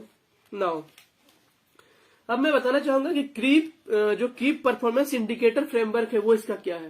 ये सबसे क्रूशियल है और मैं बताना चाहता हूं हेल्थ एंड एजुकेशन सबसे ज्यादा इंडिकेटर को लेकर के रखा है। टोटल 7 इंडिकेटर हेल्थ में और 7 इंडिकेटर न्यूट्रिशन में, अर्थात हेल्थ एंड न्यूट्रिशन में कुल 14 केपीआई हैं, अर्थात की परफॉर्मेंस इंडिकेटर हैं, जिसका 30% वेटेज है। आप समझ सकते हैं अगर किसी एक ब्लॉक को अगर हमने 2 इंडिकेटर पे अच्छा काम कर दिया, अगर हेल्थ एंड न्यूट्रिशन को पीछे अगर अच्छा काम कर दिया, तो समझ लीजिए कि आप 14 इंडिकेटर पे अपने काम को अच्छा कर दिया। टोटल इंडिकेटर जो है 40 है, 39 है। 39 समझिए कि 1/3 से ज्यादा लगभग इंडिकेटर ऑलरेडी ये 2 थीम का है, और जिसके लिए मुख्य रूप से 2 डिपार्टमेंट काम करती है। एक तो ministry of health and family welfare और दूसरी है ministry of women and child development. चूंकि हमारा फोकस, मैं पर्सनली जुड़ा हुआ हूं ministry of child and development से, वीमेन एंड चाइल्ड डेवलपमेंट से, तो मैं इसके आधार पर आपको और डिटेल में ले जाना चाहूंगा बहुत जल्द कि हमारा न्यूट्रिशन को इम्पैक्ट करके हम और उस ब्लॉक को कैसे कर सकते हैं। एंड बिफोर दैट मैं विल शेयर करूंगा कि कौन कौन से हमारे ब्लॉक हैं झारखंड के। जस्ट मैं रीड आउट करता हूं ताकि आप समझ पाएंगे कि झारखंड में हमारा ये ब्लॉक इन्वॉल्व है। अगर आपके आसपास में कोई भी अगर है तो आप शेयर कर सकते हैं। Let me see the Jharkhand में जो हमारे ब्लॉक्स हैं उसमें सबसे पहला नाम है बोकारो जिला का गोमिया ब्लॉक, जो इस लिस्ट में है। देन चतरा जिला का मयूरहंड ब्लॉक है। देन देवघर जिला का देवीपुर, देवघर जिला का कारो, देवघर जिला का सारठ, देवघर जिला का सारवा। ये 4 ब्लॉक जो हैं देवघर से जुड़े हुए हैं। धनबाद से गोविंदपुर ब्लॉक जुड़ा हुआ है इस परियोजना इस प्रोजेक्ट से। दुमका से जरमुंडी, दुमका से फिर रामगढ़, ईस्ट सिंहभूम से मूसाबनी, गिरिडीह से जमुआ, गोड्डा से सुंदर पहाड़ी, गुमला से डुमरी, हजारीबाग से चौपारण, हजारीबाग से फिर कटकमदाग, जामताड़ा में फिर फतेहपुर, जामताड़ा में फिर करमाटार विद्यासागर, खूंटी से कर्रा, कोडरमा जिले से जयनगर और मरकच्चो, लातेहार से महुआडांड, लोहरदगा जिले से किस्को, देन पाकुड़ जिले से लिट्टीपाड़ा, पलामू जिले से हरिहरगंज, रामगढ़ जिले से पतरातू, रांची जिले से मांडर, साहेबगंज जिले से मांडरो, देन सरायकेला खरसामा से गम्हरिया, कुकरू और सरायकेला 3 प्रोजेक्ट जुड़े हुए हैं। देन सिमडेगा से बांसजोर, वेस्ट सिंहभूम से गुदरी, देन वेस्ट सिंहभूम से टोटो। तो इतने 32 जिले जो हैं इस प्रोजेक्ट से, स्पेशल ब्लॉक प्रोग्राम से जुड़े हुए हैं झारखंड में। आप समझ सकते हैं कि इतने सारे अपॉर्चुनिटी हैं। अगर इन ब्लॉक्स में भी किसी भी ब्लॉक को अगर हम कुछ डेटा पे, इंडिकेटर पे इंप्रूवमेंट कर दें, that will be a great help for our country, for our state, Jharkhand के लिए। ऐसे ही ये लिस्ट में झारखंड का शेयर किया, ऐसे ही हर एक स्टेट का अपना लिस्ट बना हुआ है। जितने बिहार हो, चाहे वो यूपी हो, चाहे वो अलग अलग स्टेट्स के लिए अलग अलग लिस्ट बना हुआ है। उन सारे ब्लॉक्स टोटल मिला करके लगभग 500 ब्लॉक हैं जो कि स्पेशल ब्लॉक प्रोग्राम में आते हैं। नाउ तो हमारा अगला पॉइंट जो बताना चाहता हूं इस चीज से, वो है हमारा ब्लॉक डेवलपमेंट स्ट्रेटजी। अगर कोई स्पेशल ब्लॉक प्रोग्राम में किसी ब्लॉक का आगे बढ़ना है तो उनको कैसे बढ़ना है, तो उसके लिए गवर्नमेंट ऑफ इंडिया ने एक प्रोग्राम बनाया है कि उनका एक डॉक्यूमेंट होगा, जिस डॉक्यूमेंट को नाम दिया जाएगा ब्लॉक डेवलपमेंट स्ट्रेटजी। अब सोचिए ये डेवलपमेंट स्ट्रेटजी क्या है, तो आप समझ सकते हैं ये एक ऐसा डॉक्यूमेंट होगा जो एक रास्ता दिखाएगा। कई बार हम क्या होते हैं, हमारे पास जब कोई लक्ष्य नहीं होता है तो हम लक्ष्य बीने हो जाते हैं, हमें किस दिशा पे आगे चलना है हम भूल जाते हैं। तो इसके लिए ये जो डॉक्यूमेंट है उनको ये बताएगा। मैं 4 उसके ऑब्जेक्टिव बताना चाहूंगा आपको। पहला ऑब्जेक्टिव ये है, identify and priority intervention across sector to accelerate implementation and achieve saturation of services across key sector. जो भी हमारे की सेक्टर्स हैं जिसका मैं नाम बता रहा था आपको पहले से, चाहे वो हेल्थ एंड न्यूट्रिशन हो, चाहे वो एजुकेशन हो, चाहे वो फाइनेंशियल इंक्लूजन की बात हो, ये जो सेक्टर्स हैं इन सेक्टर्स को लेकर के हमको एक इम्प्लीमेंटेशन करने के लिए हमें एक रास्ता हमको मुहैया कराएगा ये डॉक्यूमेंट हमको, बीडीएस जो ब्लॉक डेवलपमेंट स्ट्रेटजी डॉक्यूमेंट होगा। दूसरा काम क्या है, जो हमको ये प्रैक्टिकल स्ट्रेटजी हमें देगा। ये डॉक्यूमेंट जो होगा बीडीएस, ये हमको प्रैक्टिकल स्ट्रेटजी देगा कि कैसे उस ब्लॉक को हम बेटर कर सकते हैं, क्या तरीके से हम काम करें जिसके माध्यम से हमारा वो जो ब्लॉक है नेशनल लेवल पे बहुत अच्छे लेवल पे रैंक में आ जाए। तो ये मदद करेगा ये डॉक्यूमेंट हमको। तीसरा जो है स्ट्रेटजी टू सरपास एवरेज। अब जैसे मैंने एग्जांपल लिया कि पहले से कि हमारे मान लीजिए अगर स्टेट में अगर 100 बच्चे में 7 बच्चे अगर कुपोषित अगर हैं, और मान लीजिए कोई ब्लॉक में अगर 100 बच्चे में 3 बच्चे कुपोषित हैं, तो इसका मतलब हुआ कि ब्लॉक जो है परफॉर्मेंस अच्छा है। लेकिन जस्ट एक रिवर्स कर देते हैं डेटा को। अगर हमारा स्टेट का एवरेज ये है कि 3 बच्चे स्टेट में कुपोषित है 100 में, और अगर मान लेते हैं कोई परियोजना ऐसा है, मान लेते हैं वेस्ट सिंहभूम का कोई परियोजना ऐसा है, टोटो मान लेते हैं, जहां में 100 में से 7 बच्चे अगर कुपोषित हैं, तो हमको टोटो के लिए स्पेशल काम करना पड़ेगा कि हम क्या एक्टिविटी करें, क्या इंटरवेंशन करें, सो दैट हमारा टोटो का जो 7 बच्चा मल न्यूट्रिशन में फंस रहा है, वो बच्चा कैसे करके 3 पे पहुंचे, क्योंकि मल न्यूट्रिशन को कम करना है, वो हमारा पॉजिटिव होगा। So that is the point. Now अब है कि establish a quality check and feedback mechanism, जो हमको ये मदद करेगा, ये डॉक्यूमेंट बीडीएस, कि हम कैसे क्वालिटी चेक कर पाए मेरा डॉक्यूमेंट सही है, अपने क्रॉस चेक कर पाए डॉक्यूमेंट को, मेरा सही जा रहा है नहीं जा रहा है, प्रोग्रेस मेरा सही हो रहा है या नहीं हो रहा है, उसको हम ऑब्जर्व कर सकते हैं। एंड इफेक्टिवनेस ऑफ इंटरवेंशन, मेरा कोई इंटरवेंशन मैं कुछ कर रहा हूं, अगर मान लीजिए मुझे पता चल रहा है सभी प्रेग्नेंट मदर को THR नहीं मिल रहा है, टेक होम राशन नहीं मिल रहा है, या सभी बच्चे को प्रॉपर केयर नहीं मिल पा रहा है जिससे बच्चा कुपोषित से सुपोषित बने, तो हमको कुछ ऐसा इंटरवेंशन सेट करना है जिसके माध्यम से हम ट्रैक कर पाए कि कोई भी बच्चा हमारे छूटे नहीं और हर बच्चा कुपोषित के चक्कर से बाहर निकल के आए। सो that is the point. Now हमारा अप्रोच क्या होगा? तो अप्रोच हमारा ये है इन्वॉल्वमेंट ऑफ स्टेट गवर्नमेंट। अगर ये प्रोग्राम तभी सफल हो पाएगा, एस्पिरेशनल ब्लॉक प्रोग्राम, जब तक हमारा जो स्टेट गवर्नमेंट है वो इसको लीड करेगा। जो हमारे स्टेट के जो चीफ सेक्रेटरी होते हैं, हमारे गवर्नमेंट के सिस्टम से अगर देखें तो, अगर हम मंत्रालय के सिस्टम से अगर छोड़ दें तो जो चीफ सेक्रेटरी होते हैं एक स्टेट के, उनके पास वो अथॉरिटी होती है, पावर होती है, सभी डिपार्टमेंट को कन्वर्स कर सकें, सभी डिपार्टमेंट को मिला सकें। तो अगर सीएस हमारे इन्वॉल्व होंगे डिटेल रूप से, इसीलिए यही कारण था कि प्रधानमंत्री मोदी जी ने इस प्रोग्राम को लॉन्च किया सीएस के सम्मेलन में 7 जनवरी 2023 को। तो एक दूसरा है continuous and comprehensive capacity building. जो हमारे लोग हैं काम करेंगे, चाहे वो ब्लॉक लेवल के ऑफिसर होंगे, चाहे वो CDPO, चाहे वो BPR हो, चाहे वो BDO, सबको स्पेशल ट्रेनिंग दिया जाएगा ताकि उस चीज पे उनका एक्सपर्टीज बरकरार रहे, कंटिन्यूअस लर्निंग उनकी बनती रहे। देन नॉलेज शेयरिंग, मान लीजिए कोई एक तेलंगाना में कोई अच्छा एक ब्लॉक है जो अच्छा काम कर रहा है, और मान लेते हैं हमारे बिहार में कोई अच्छा अगर काम नहीं हो रहा है, झारखंड में कोई अच्छा काम अगर नहीं हो रहा है, तो हम क्या कर सकते हैं, हम सीख सकते हैं तेलंगाना ने क्या डेवलप किया है और उसकी लर्निंग को अपने यहाँ पे अप्लाई कर सकते हैं अकॉर्डिंग टू हमारा सिचुएशन को देखते हुए कि हमारे यहाँ एप्लीकेबल होगा या नहीं होगा।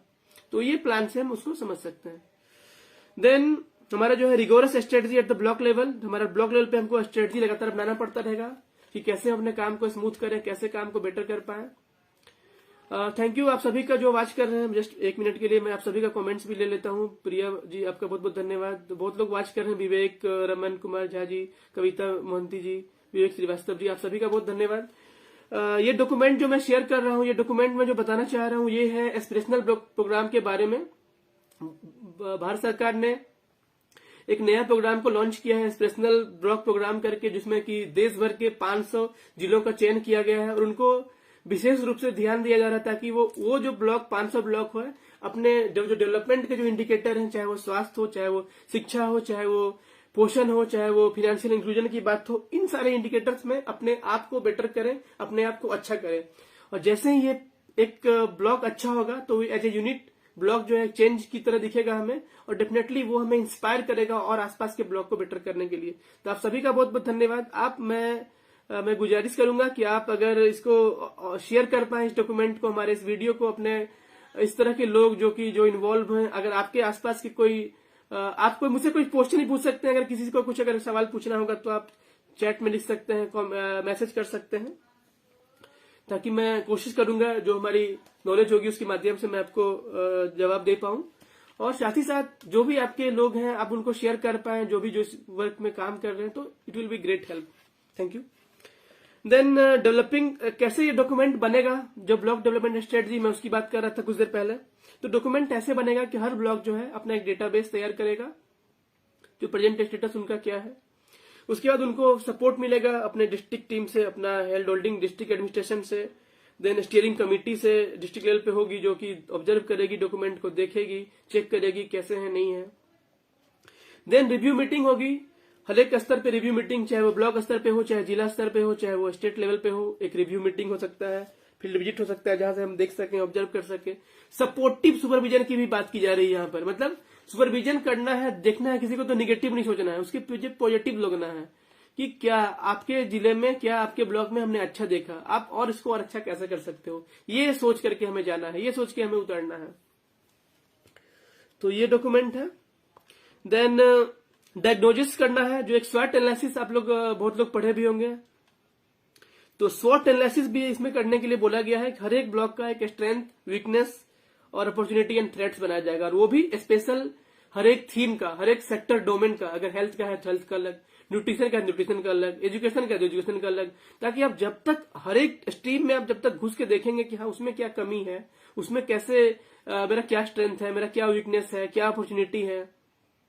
मैं शेयर भी करूंगा कुछ एग्जाम्पल के तौर पे आपको अपने न्यूट्रिशन का, थोड़ा वेट करते रहिए। देन अब है कि सवाल है कि कुछ हमारे गाइडिंग क्वेश्चंस हैं जो कि वो भी हमारे लिए बहुत काफी इंपॉर्टेंट है, जो मदद करते हैं। उदाहरण के लिए जस्ट मैं बताना चाहूंगा कि Which विलेज और community are most affected by the problem. अगर हमको मान लीजिए कोई अगर ब्लॉक का हम स्टडी कर रहे हैं और देख रहे हैं कि कोई एक ब्लॉक में सपोज 5-6 गांव ऐसा है जहां पे ज्यादा कुपोषित बच्चे हैं, तो हमें आइडेंटिफाई करना पड़ेगा कि क्या रीजन है। क्या कोई स्पेसिफिक कोई समुदाय के लोग तो वहां पे नहीं हो रहे हैं कुपोषित, कैसे ठीक हो सकते हैं।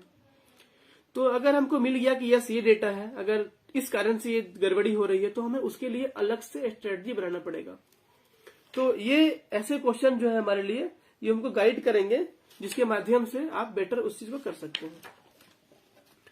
देन हमको आइडेंटिफाई करना पड़ेगा कंसिस्टेंट्स का और रिसोर्सेज का, हमारे पास क्या क्या रिसोर्सेज हैं, कि हमारे पास फाइनेंशियल रिसोर्सेज अवेलेबल हैं या नहीं है, कि हमारे पास नेचुरल रिसोर्सेज अवेलेबल हैं या नहीं है। मान लीजिए कोई ब्लॉक में जो हमारा सोचने का है कि 10 लोग 10 ऑफिसर्स होंगे, मदद करेंगे दूसरे को। चला पता कोई ब्लॉक में 10 में से 2 लोग ही इन्वॉल्व हैं, 8 लोग हैं, दूसरे का 2-2 ब्लॉक का जिम्मेवारी दिया हुआ है, तो क्या लगता है आपको सफल हो पाएगा? नहीं हो पाएगा। क्योंकि जैसे ही आप 2 नाव के पैर रखेंगे तो क्या होगा, दोनों नाव में ना किसी पे आप अच्छे से बैठ पाएंगे, ना ही आप मूवमेंट कर सकते हैं। तो इसके लिए भी एक इम्पोर्टेंट फोकस रखा गया है। देन सोशल रिसोर्सेज, मान लीजिए कोई अगर उस जिला में कोई अगर एनजीओ काम कर रहा है, उस ब्लॉक में एनजीओ काम कर रहा है, तो उसको आप मदद ले सकते हैं। कैसे वो हेल्प कर सकता है, कुछ इंडिकेटर्स को लेकर के कैसे मदद कर सकता है, तो ये देख सकते हैं। देन फिनेंशियल रिसोर्सेज की बात करें, अगर आप देख सकते हैं कोई हमारे झारखंड में फॉर एग्जांपल डीएमएफटी करके एक स्पेशल फंड होता है हर एक डिस्ट्रिक्ट में, डिस्ट्रिक्ट मिनरल फंडिंग ट्रस्ट जो है, फंडिंग ट्रस्ट जो है। तो क्या होता है कि बहुत सारे मिनरल से चूंकि जो सप्लाई होता है दूसरे स्टेट में या दूसरे गवर्नमेंट के पास, तो मिनरल से जो कमाई होती है उसका कुछ हिस्सा जो रॉयल्टी है उस जिला के लिए जमा होता है, ताकि उस जिले के अंदर कुछ विशेष प्रोग्राम करना है तो हम कर सकें। तो भी हमें ऑब्जर्व करना पड़ेगा कि इस ब्लॉक लेवल का जो हमारा प्रोग्राम है उसको बेटर करने के लिए हम उसको कर सकें या नहीं कर सकें। Now the main point is now हमारा न्यूट्रिशन है, जिसका मैं खुद भी मैं न्यूट्रिशन कोच भी हूँ, बट चाइल्ड न्यूट्रिशन पे फोकस रखता हूँ। एंड चूंकि हमारा न्यूट्रिशन हमारा थीम है जिससे हमें वर्क करना है, कर सकते हैं। मैं बताना चाहता हूँ कि 7 की परफॉर्मेंस इंडिकेटर है इस फील्ड के लिए, सबसे इंपॉर्टेंट है जो 7 की परफॉर्मेंस इंडिकेटर, मैं उसका नाम बताना चाहूंगा आपको। तो पहला इंडिकेटर है percentage of pregnant women taking supplementary nutrition under the ICS program regularly. इस प्रोग्राम के अंदर में टीएचआर सभी प्रेग्नेंट मदर को मिल रहा है या नहीं मिल रहा है, ये सबसे पहला कंपोनेंट है और की कंपोनेंट है।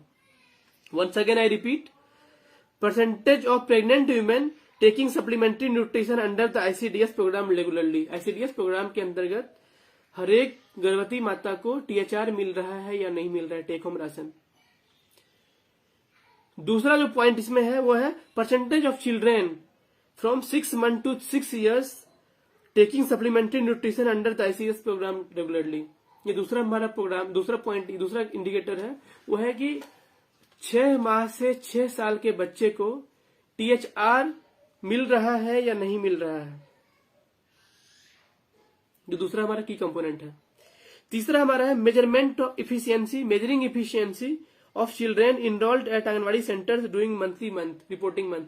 अगर मान लीजिए कोई ब्लॉक में अगर 25,000 बच्चे हैं, तो 25,000 बच्चों में 25,000 बच्चे का वेट एंड हाइट, वजन और ऊंचाई ली गई, और लेने के साथ साथ पोषण ट्रैकर में एंट्री हुई या नहीं हुई।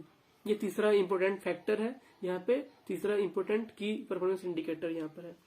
और मैं खुद मेरे यूट्यूब चैनल पे आप जा सकते हैं, आप कैसे करना है वेट एंड हाइट, आप मेरे यूट्यूब चैनल माधवेश कुमार से आप सर्च करेंगे या माधवेश फाउंडेशन से भी, तो दोनों जगह में आपको मिल सकता है, आप वहां पे देख सकते हैं, ऑब्जर्व कर सकते हैं। तो ये हमारा एक पता चल जाएगा आपको कैसे बच्चे को आप वेट एंड हाइट मेजर करते हैं।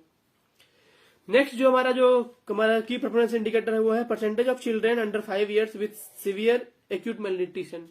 हमारे कितने 0 से 5 साल के बच्चे, कितने बच्चे जो हैं वो मतलब 100 में कितने बच्चे ऐसे हैं जो कि सीवियर एक्यूट मेलन्यूट्रिशन से अति गंभीर कुपोषित बच्चे हैं, तो वो हमको देखना है। ये इंडिकेटर जितना कम होगा हमारे लिए उतनी ब्लॉक अच्छी होगी। तो ये एक है। दूसरा है percentage of children under 5 years with moderate acute malnutrition, अर्थात 100 में कितने ऐसे बच्चे हैं जो कि मतलब अति कुपोषित बच्चे की श्रेणी में आते हैं। 100 में से कितने बच्चे, अगर जितना ये बच्चा कम होगा उतनी अच्छी बात है, हमको ये देखना है इसमें। नेक्स्ट है percentage of operational anganwadi centre with functional toilet. Anganwadi centre, ऐसे आंगनवाड़ी सेंटर जहां पे फंक्शनल टॉयलेट है या नहीं है, अर्थात जो टॉयलेट है, टॉयलेट काम कर रहा है या नहीं कर रहा है। अगर टॉयलेट काम नहीं कर रहा है तो हमें उसके लिए प्रयास करना पड़ेगा।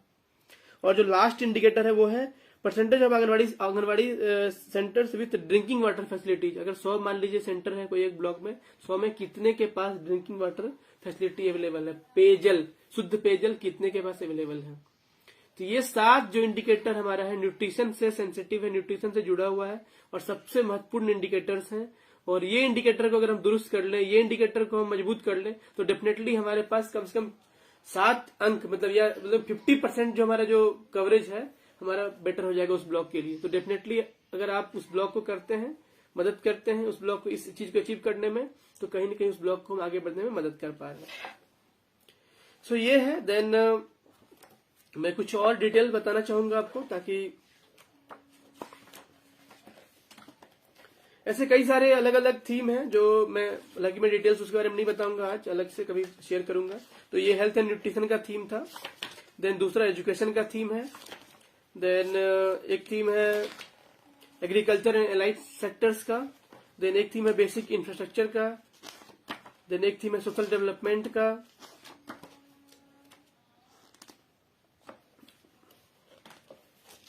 तो ये सारे थीम्स के ऊपर में आपको ये डॉक्यूमेंट को क्लियर करना है। मैंने ऑलरेडी आपसे लिस्ट शेयर किया कि कैसे कौन कौन से ब्लॉक्स हमारे अवेलेबल हैं, और मैं जस्ट ब्रीफली बता दूं कि किस किस स्टेट्स में कितने अगर हैं। तो मैं बता दूं अंडमान में 2 ब्लॉक्स हैं, आंध्र प्रदेश में 15 ब्लॉक्स हैं, अरुणाचल प्रदेश में 3 ब्लॉक्स हैं, असम में 20 ब्लॉक्स हैं, बिहार में 61 ब्लॉक हैं, छत्तीसगढ़ में 20 ब्लॉक्स हैं, दादरा नगर हवेली में 2 ब्लॉक्स हैं, गुजरात में 13 ब्लॉक, हरियाणा में 7 ब्लॉक, हिमाचल प्रदेश में 6 ब्लॉक, जम्मू कश्मीर में 10 ब्लॉक, झारखंड में 34 ब्लॉक, कर्नाटका में 14 ब्लॉक, केरल में 9 ब्लॉक, लद्दाख में 2 ब्लॉक, मध्य प्रदेश में 42 ब्लॉक्स, महाराष्ट्र में 27 ब्लॉक्स, मणिपुर, मेघालय, मिजोरम एंड नागालैंड में 3 ब्लॉक्स हैं, सब में अवेलेबल। पंजाब में 10 ब्लॉक्स, उड़ीसा में 29 ब्लॉक्स, देन राजस्थान में 27 ब्लॉक्स, सिक्किम में 3 ब्लॉक्स, तमिलनाडु में 16 ब्लॉक्स, देन तेलंगाना में 10 ब्लॉक्स, त्रिपुरा में 3 ब्लॉक्स, उत्तर प्रदेश में 68 ब्लॉक्स, उत्तराखंड में 6 ब्लॉक्स और वेस्ट बंगाल में 29 ब्लॉक्स। तो टोटल ये हमारे लिस्ट ऑफ 50 ब्लॉक्स मैंने बताया कि किस किस स्टेट में कितने ब्लॉक्स हैं, और उन स्टेट्स को अगर आप मदद करते हैं, आप अपने कंट्रीब्यूशन कुछ कर पाए अगर, तो आप बहुत बड़ी बात होगी। कोशिश करिए एटलीस्ट इस वीडियो को वहां तक शेयर कर पाए ताकि। अब मैं थोड़ा बताना चाहूंगा आपको कि अगर कैसे हम लोग एक एग्जाम्पल के तौर पे हमारा जो इंडिकेटर है हेल्थ न्यूट्रिशन का स्पेशली, कैसे हम इसको ठीक कर सकते हैं। सो मैं कुछ इंडिकेटर्स का एग्जाम्पल देना चाहूंगा, कुछ एग्जाम्पल के तौर पे। जैसे कि हमारा जो मिनिस्ट्री ऑफ चाइल्ड डेवलपमेंट है उसके अंदर जो हमारा 7 इंडिकेटर, जिसको मैंने अपनी कुछ देर पहले बताया था, उस 7 इंडिकेटर के अंदर हम क्या स्टेप ले सकते हैं। उदाहरण के लिए जो मैंने पहला बोला था कि हमारे प्रेग्नेंट मदर को, जो हमारे गर्भवती महिलाएं हैं, उनको THR टेक होम राशन मिल रहा है या नहीं मिल रहा है। इस इंडिकेटर को ठीक करने के लिए हम क्या कर सकते हैं, तो इसके लिए कुछ इंडिकेटर स्टेप जो है ये है कि इन ऑल आंगनवाड़ी सेंटर, जो भी हमारे आंगनवाड़ी सेंटर है, उसका हमें इवेल्युएशन करना चाहिए हर समय पे, ताकि बार बार, ताकि हमको पता चल पाए कि वो उस सेंटर में सभी गर्भवती माता को मिल पाया या नहीं मिल पाया। इसके लिए हमारे पास ऑलरेडी पोषण ट्रैकर एक एप्लीकेशन है, जिस एप्लीकेशन में हम देख सकते हैं कि किस आंगनवाड़ी सेंटर में कितने गर्भवती माताएं रजिस्टर्ड हैं और कितनों को THR मिल पाया। तो अगर इस डेटा को हम लगातार चेक कर पाए प्रियोरिटी में देखते हुए, तो डेफिनेटली इसको हम इम्प्रूवमेंट इस सेक्टर को कर पाएंगे। सेम केस अगर जो बच्चों का केस है, 6 माह से 6 साल के कितने बच्चे को आप THR दे रहे हैं। THR का मतलब होता है टेक होम राशन, ऐसे खाद्यान्न जो उनको घर ले जाने के लिए मिलता है। और झारखंड में क्या है कि यहाँ पे मल्टी ग्रेन अर्थात गेहूं, रागी, उसके बाद से मिलेट्स का भी उसमें मिलाया गया है, राइस भी मिलाया गया, सबको मिला के रख के एक ऐसे चीनी भी मिला हुआ है उसमें। तो एक ऐसे पैकेट तैयार किया गया है जिसको आप एक फूड सर्विंग की तरह होता है ना, रेडी टू ईट, जिस प्रकार आप कभी जाते हैं तो आराम से उसको हम अगर या तो पानी में या दूध में उबाल करके या ऐसे भी करके हम खा सके, तो उसका जो न्यूट्रिशन वैल्यू है वो अलग जो भी हमारे मार्केट में अन्य चीजों हैं उन चीजों से न्यूट्रिशन वैल्यू उसका काफी बेटर है। तो ये THR सप्लाई जो है एक फैमिली को 25 डेज के लिए दिया जाता है, अर्थात एक जो भी गर्भवती महिलाएं हैं 25 दिन अगर थोड़ा थोड़ा करके अगर खाती हैं उस पैकेट से, तो डेफिनेटली उनका जो न्यूट्रिशन इंटेक उनका है, कैलोरी भी उनको मिलेगा और न्यूट्रिशन वैल्यू भी उनको मिलेगा। सेम केस बच्चे के केस में, अगर बच्चे जब खाते हैं महीने में 25 दिन, तो उनको भी वो वैल्यू मिलेगा। तो ये हमारे ध्यान में रखना पड़ेगा कि जो हम लोग THR दिया जाता है वो वही गर्भवती माता प्रयोग करे, वही कुपोषित बच्चा प्रयोग करे या बच्चा प्रयोग करे जो बच्चा रियल में डिजर्व करता है। ये गुजारिश ये होगा कि अगर आप सुन रहे हैं वीडियो, अगर आपको लगता है कि आपके घर में आपके साथ साथ मान लीजिए सास या गर्भवती महिलाएं की अगर सास या उनके पति या कोई और लोग साथ में खा रहे हैं, तो प्लीज उनको बोलिए कि यस ये स्पेशल मेरे लिए है, मैं गर्भवती हूँ सपोज फॉर एग्जाम्पल, तो ये मेरे लिए है, प्लीज मुझे खाने का मौका दीजिए ताकि मेरा ये जो पोषण है मेरे आने वाले बच्चे के लिए अच्छा करेगा और मेरा बच्चे का भी ग्रोथ अच्छा हो पाएगा। तो प्लीज टेक इट। देन और क्या हो सकता है कि हम एक जो कुछ महिलाएं ऐसी हैं जो कि कुछ नहीं, हमारे देश में लगभग 67% महिलाएं एनेमिक है, अर्थात उनमें खून की काफी कमी होती है। और जब खून की काफी कमी होती है तो प्रेगनेंसी, हम लोग एक कोटेशन है उसको बोलते हैं every pregnancy is an emergency, अर्थात हर जो प्रेगनेंसी है, हर एक प्रेगनेंसी जो है एक इमरजेंसी की तरह होता है। क्योंकि कब किसका क्या सिनेरियो होगा, कब हो सकता है प्रीमेच्योर बेबी डिलीवर हो गया या कुछ ऐसे केसेस में आ गया, कभी कहीं ऐसा सिचुएशन आ गया कि हो सकता है मदर के ऊपर रिस्क है या बेबी के ऊपर रिस्क है, तो एक इमरजेंसी की तरह होता है। तो हमको वैसे केसेस को पहले से हैंडल करके रखना पड़ेगा, देख के रखना पड़ेगा ताकि उस ब्लॉक में, ताकि वैसे लोग को पहले से आइडेंटिफाई कर सके, उनका रेगुलर ANC जो 4 ANC कम से कम होना चाहिए, उनको एंटीनेटल केयर उसको बोलते हैं, उनका होना चाहिए कम से कम, तो वो हम लोग मुहैया करा पाए और ऑब्जर्व करके रखें, उस पर नजर रखें अगर ब्लॉक लेवल का जो ऑफिसर है उनके पीछे। Then plan should be make to SHG as a base. अगर हम महिला मंडल जो हम लोग बोलते हैं, सखी मंडल बोलते हैं या अलग नाम जो भी है, महिला मंडल चाहे जो भी नाम देते हो, हर एक स्टेट में कई हजार कई लाख और इवन देश में तो हमारे करोड़ों महिला मंडल हैं, उनका बहुत महत्वपूर्ण रोल है, क्योंकि वो महीने में 4 बैठक करते हैं और उनको पता चलना चाहिए कि मेरे गांव में कौन कौन से ऐसे बच्चे हैं, मेरे गांव में ऐसे कौन कौन से बच्चे ऐसे हैं कुपोषित हैं, कौन कौन से गर्भवती माताएं ऐसे हैं जो कि क्रिटिकल फेज में है, क्रिटिकल स्टेज में है, उनको हम कैसे मदद कर पाऊं, उनको हम कैसे सपोर्ट कर पाऊं।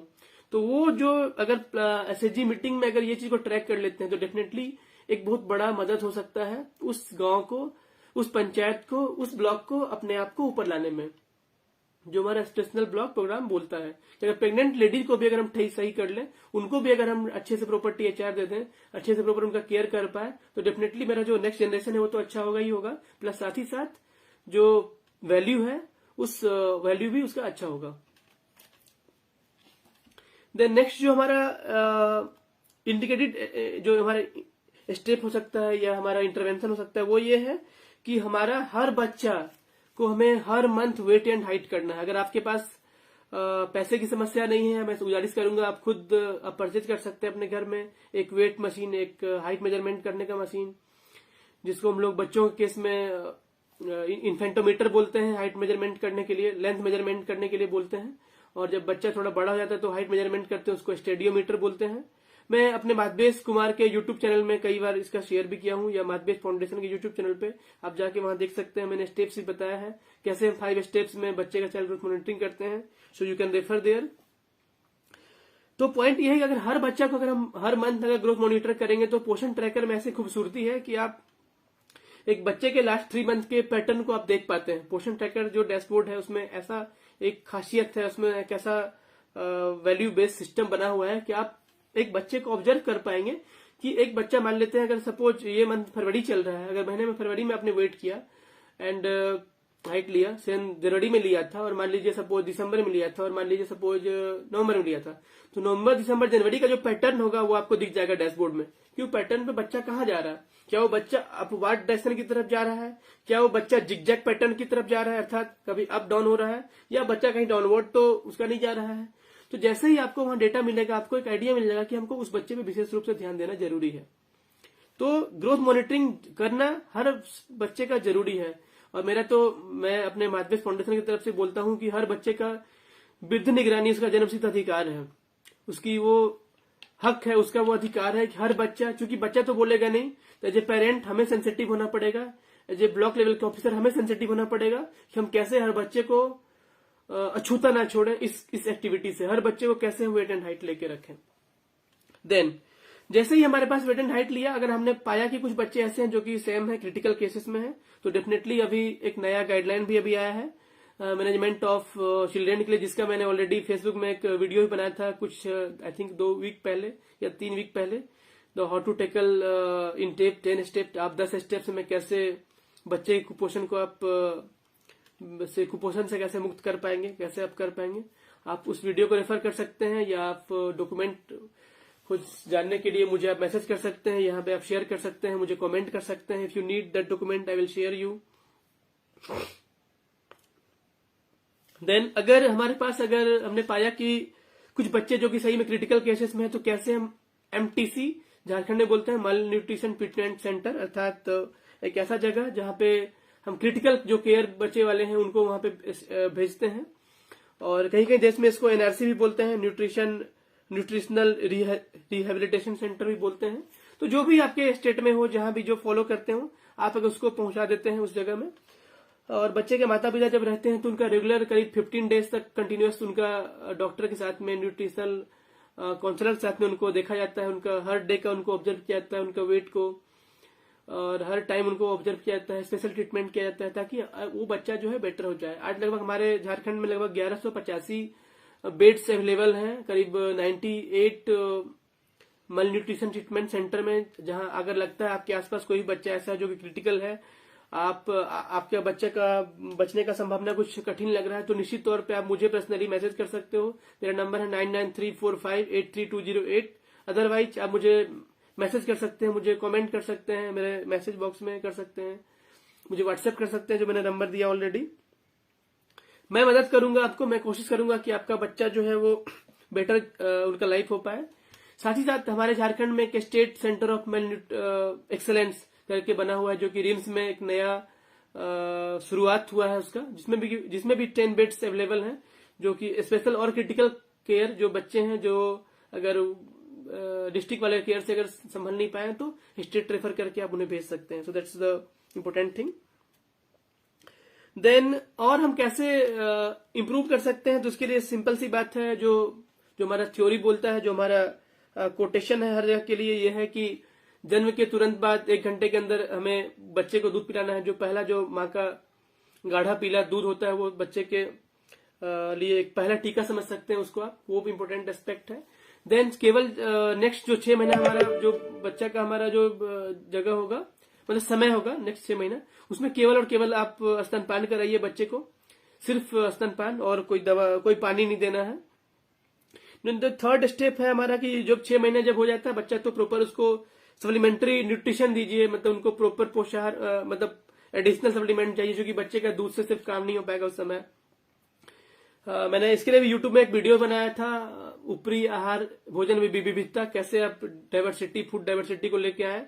उसके लिए मैंने ऑलरेडी एक वीडियो बना के रखा है मेरे यूट्यूब चैनल पे, आप जाके देख सकते हैं, माधवेश कुमार पे, तो आप वहां भी ऑब्जर्व कर सकते हैं। देन कई सारे डॉक्यूमेंट्स भी आपके पास आसपास अवेलेबल होंगे, आप you can refer that one. High nutritious food, बच्चा अगर कमजोर है, दिक्कत है, तो उसको आप पीस करके बारीक दाने में आप दे सकते हैं। ये सब कुछ इंडिकेटर्स है, कुछ इंटरवेंशन है जो मैं शेयर कर रहा हूँ, जो कि हमको ब्लॉक डेवलपमेंट प्लान के रूप में या ब्लॉक डेवलपमेंट को और अच्छा बनाने के लिए हमें हेल्प मिलेगा। देन फोकस कर सकते हैं आप न्यूट्रिशन के ऊपर विशेष रूप से, कि हमारे जो एटलीस्ट जो किशोरियां हैं, जो एडोलसेंट गर्ल्स हैं, वो भी उनका भी न्यूट्रिशन अच्छा रहे, ताकि जब वो बच्चे को जन्म देंगी तो जब वो खुद सुपोषित होंगी तो निश्चित तौर पे बच्चा भी सुपोषित उनका होगा। तो ये हम लोग रेफर कर सकते हैं। तो ये हमारा कुछ इंटरवेंशन है जो कि मुख्य रूप से फोकस करता है कि हम कैसे मल न्यूट्रिशन को मैनेजमेंट करेंगे, चाहे वो सेम बच्चा हो, चाहे वो मैम बच्चा हो, या मेजरिंग इफिशियंसी, तीनों की बात में किया। देन छठा और सातवां जो इंडिकेटर है वो हमारा है टॉयलेट एंड ड्रिंकिंग वाटर से लेकर के। तो ये काम एक चैलेंजिंग है। हर एक, हालांकि ब्लॉक में जितने भी आंगनबाड़ी सेंटर्स है उनमें कैसे प्रॉपर बेटर क्वालिटी का टॉयलेट हो, बेटर क्वालिटी का ड्रिंकिंग वाटर फैसिलिटी हो, उसके लिए जो भी हमारे पास एक जल जीवन मिशन करके एक ड्रिंकिंग वाटर के लिए एक अभियान है भारत सरकार के द्वारा चलाया जा रहा है, वो मदद कर सकता है कि आपको जहां पे पानी नहीं पहुंचा है तो कैसे उस जगह पानी पहुंचाया जाए, तो उसके लिए मदद कर सकता है। साथ ही साथ कुछ अदर ऑर्गेनाइजेशन, अदर जो संस्थाएं जो वहां काम कर रहे हैं, आप उनका मदद भी ले सकते हैं ताकि वो बेटर हो पाए। साथ ही साथ जो हमारा डॉक्यूमेंट, हमारा स्वच्छता अभियान के तहत भी जो है टॉयलेट्स का जो निर्माण है वो भी होता है, तो आप उससे मदद ले सकते हैं। तो मैं एक बार फिर से बता दूं, एक बार मैं अभी ये एक ओवरऑल मैंने स्टेप्स बताए, मोटा मोटी मैंने बताया कि क्या क्या इंटरवेंशन हो सकता है। This is not specified to any block, ये किसी पर्टिकुलर ब्लॉक के लिए मैं नहीं बता रहा हूं, ये अपना ब्लॉक का अलग अलग हो सकता है, सभी ब्लॉक का सिचुएशन अलग है, सभी ब्लॉक का सिनेरियो अलग होगा, इसलिए बट ये मैंने एक जनरल बताया आपको। नाउ मैं इस स्कीम्स के बारे में बताना चाहूंगा आपको, ऐसे स्कीम्स जो कि हमारे एस्पिरेशनल ब्लॉक प्रोग्राम को एक न्यूट्रिशन के लिए एक अच्छा लेवल पे लेके जाएंगे। उसका नाम मैं बता देता हूं।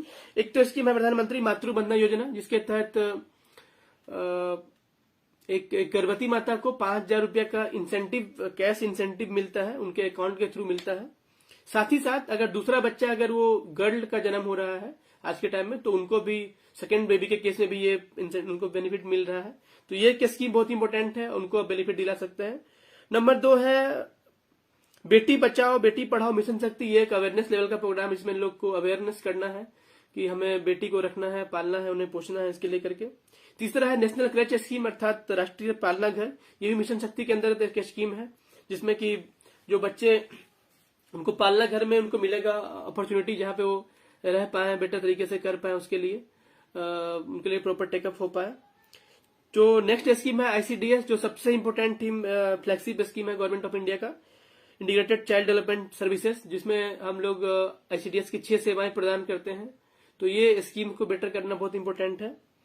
देन है पोषण अभियान। पोषण अभियान जिसका डेटाबेस पोषण ट्रैकर के माध्यम से पूरे देश के लिए अभी एक अलग लेवल का डेटाबेस सिस्टम है, पूरे करोड़ों लोगों का डेटाबेस है, अमेजिंग डेटाबेस है। तो ये एक पोषण ट्रैकर है, जिसके माध्यम से एक एक बच्चे को ट्रैक कर सकते हैं, कौन बच्चा को पोषित है, कौन बच्चा नहीं है, किस माता को, किस गर्भवती महिला को पोषाहार मिला, किस बच्चे को पोषाहार मिला, नहीं मिला, ये सारी चीजों को आप देख सकते हैं। और भी कई सारे अलग अलग बेनिफिट्स हैं पोषण ट्रैकर्स के, बट मैं अभी ब्रीफली ही बताना चाह रहा हूं, कभी अलग से उसके बारे में बात करूंगा। देन मिशन शक्ति, आंगनबाड़ी सर्विसेज, जो इसी का पार्ट है। कई सारे सक्षम आंगनबाड़ी सेंटर्स बनाए जा रहे हैं, करीब 6,500 सेंटर से भी ज्यादा सेंटर में अलग अलग फैसिलिटी, यथा टेलीविजन बड़ा लेवल का, then RO water facility, then electricity की बात की जा रही है, सारी चीजों की सुविधा दी जाने वाली है। Then drinking and water sanitation department का जो मैं बता रहा था, जल जीवन मिशन कार्यक्रम जो चल रहा है, उसके माध्यम से वहां पे आप पानी की व्यवस्था कर सकते हैं, मुहैया करा सकते हैं, पानी की व्यवस्था करा सकते हैं। देन मिनिस्ट्री ऑफ आरडी, ग्रामीण विकास विभाग का जो एक स्कीम मनरेगा जो है, जिसके माध्यम से लाखों करोड़ों लोगों को रोजगार मिलता है ग्रामीण स्तर पे, तो वो एक स्कीम वेरी इंपॉर्टेंट है, क्योंकि जैसे ही वो स्कीम होगा तो लोग कहीं ना कहीं इन्वॉल्व होंगे लोग, तो वहां पे लोग एक उनको इनकम मिलेगा तो डेफिनेटली वो इस काम को बेटर तरीके से कर पाएंगे। तो ये सारे कुछ इंडिकेटिव्स मैंने स्कीम्स बताए जो विशेष रूप से जरूरत है न्यूट्रिशन के फील्ड में, उसको इम्प्रूवमेंट करने के लिए ये स्कीम्स आपकी मदद कर सकते हैं। और चूंकि मैंने पहले भी वादा किया था कि जो हमारा सेशन आज का होगा वो मुख्य रूप से स्पेशल ब्लॉक प्रोग्राम के ऊपर में होगा, और स्पेशल फोकस होगा कि न्यूट्रिशन के लेकर के कैसे हम इम्पैक्ट कर सकते हैं। कुछ मैंने इंडिकेटर्स बताया आपको, कुछ मैंने इंटरवेंशन के पॉइंट बताया, अभी मैंने कुछ स्कीम्स के नाम बताए। एक और स्कीम्स बहुत इंपॉर्टेंट है जो कि मिनिस्ट्री ऑफ एजुकेशन का है, प्रधानमंत्री पोषण शक्ति योजना निर्माण, अर्थात हर एक जो बच्चा मिड डे मील जिसको प्राप्त होता है स्कूलों में, जिसके माध्यम से बच्चा जो है वो थोड़ा मजबूत होता है और उसको पोषण मिल पाता है, पर्याप्त पोषण मिल पाता है उस भोजन में, उस थाली में। तो ये सारा ओवरऑल मैंने अभी शेयर किया आपको, आप सभी के बीच में, और बहुत सारे लोग का मुझे प्यार मिला। बहुत सारे लोग नए भी हैं, दर्शक आज पहली बार मुझे शायद वॉच कर रहे हैं मेरे इस लाइव सेशन को। तो आप सभी का बहुत बहुत धन्यवाद है। रजनीश जी, राजेश कुमार झा जी, सोनू चौधरी जी, सुमित कुमार ठाकुर जी, रंजीत तिवारी जी। बेसिकली मेरा फोकस है कि मैं हर संडे आऊं, 8:30 बजे लाइव आऊं और आपके सामने मैं प्रस्तुत करूं नए इन्फॉर्मेशन, नए जानकारी, ऐसी जानकारी जो बच्चे कुपोषित से करने में मुक्ति मरे। क्योंकि मेरा मिशन है, मैं चाहता हूं करीब 10 लाख बच्चों की मदद करूं, उनके माता पिता को मदद करूं, ताकि उनका बच्चा कुपोषित से सुपोषित बन पाए, हमारा देश, हमारा समाज सुपोषित बन पाए। और मैं आपके लिए हर समय हर पल तत्पर हूं, डिफरेंट माध्यम से, डिफरेंट ऑनलाइन माध्यम से। तो मैं चाहूंगा आप सब मेरे प्रोफाइल से जुड़े रहें, मेरे महादेश फाउंडेशन मेरा एक ऑर्गेनाइजेशन है, उसके पेज से भी जुड़े रहें, उसका एक यूट्यूब चैनल है, उससे भी जुड़े रहें। मैं हर जगह शेयर करते रहता हूँ ऐसा कंटेंट, यही कंटेंट, ताकि अगर आप भूल भी जाएं तो आप फिर से वहां जाके देख सकते हैं। और आज का जो मेरा मकसद यही था कि मैं आपको अवेयर करूं एस्पिरेशनल ब्लॉक प्रोग्राम के बारे में, जो कि बहुत ही अमेजिंग प्रोग्राम होने वाला है। Aspirational block program government of India का फ्लैगशिप प्रोग्राम होने वाला है और बहुत बड़ी नीति आयोग की इसमें जिम्मेवारी है, और सभी स्टेट्स का 500 ब्लॉक्स। It's amazing. अगर 500 ब्लॉक को भी अगर हम चेंज कर पा रहे हैं अपने आसपास के अपने एक्टिविटी से, आप खुद भी अगर जो भी वॉच कर रहे हैं, अगर आप भी थोड़े थोड़े चीजों से इम्पैक्ट करके अगर उस ब्लॉक को चेंज कर पा रहे हैं, उस ब्लॉक के फंक्शनरीज को मदद कर पा रहे हैं, उस ब्लॉक को इम्पोर्टेंट लेवल पे लेके जा पा रहे हैं, तो it will be a very very very great help for the country, for our country. तो मैं बताया जस्ट एक ब्रीफली। आप सभी का बहुत बहुत बहुत धन्यवाद आज का मेरे सेशन को वॉच करने के लिए। और नेक्स्ट संडे को फिर मुझसे जुड़िए 8:30 में। मैं कुछ नया टॉपिक के साथ, नया कुछ इन्फॉर्मेशन के साथ, विशेष रूप से पोषण के साथ मैं जुड़ूंगा। तब तक के लिए आप सबका बहुत बहुत शुक्रिया और धन्यवाद। कुछ भी आपके क्वेश्चंस हो, कुछ और आप सुनना चाहते हो, आप मुझे कमेंट कर सकते हैं, मुझे मैसेज कर सकते हैं। आप सभी का बहुत बहुत आभार और धन्यवाद।